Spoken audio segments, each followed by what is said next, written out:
Hello, and today we are doing a zombie sort of bite. It's imagining an infected bite from a zombie and you're just about to turn. So grabbing some cotton rounds or some tissue or anything like that, I'm just ripping it to shreds to make it look really fibrous, and I think it'd be really good texture-wise. Then I'm grabbing my liquid latex and just forming sort of the bite on my chest. You could do this anywhere, I just chose my neck for like photos and stuff, and then placing the tissue on top. And I decided that I would like layers of this, so I built the liquid latex on top of this and let it dry and then put more on top.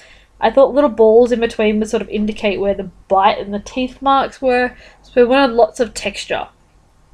Then I just did exactly the same thing on top. After that is pretty much completely dried, I just went in with powder and just set that so it was a lot easier to work with later. Going in with my favourite Essence Mousse Blush. I'm using this as an overall red shade, so directly on top of the bite marks, I guess. And then I also use this to spread it along my décolletage area, so it's infected, it's getting red and bruised and really gross. Then I took multiple shades of bruised colours, so a mix of greens, blacks, blues and yellows to indicate an infection and some bruising. So I'm taking that all over the area on a wet sponge and really sort of smudged that out so it was very, very rough.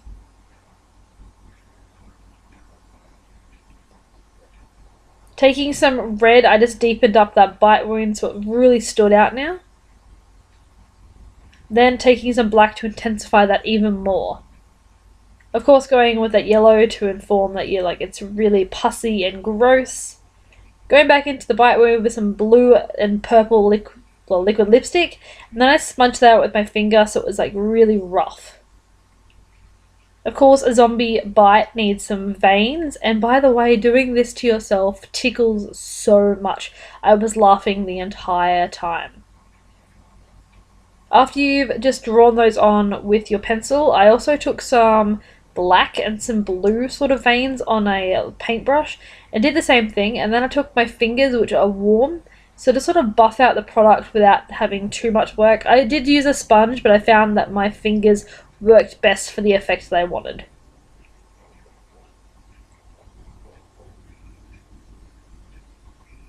Then I'm just dabbing on some stage blood. This wasn't really necessary because I'm going to add some drips later, but I thought it added some sort of smear and some cool look to it. And then of course I'm adding my lovely more fake blood in between the crevices. This sort of gave it that like fresh bite look. And it wouldn't be a tutorial by me if I didn't have a drip of fake blood. So that's it, guys. This was so simple and it's very, very cool.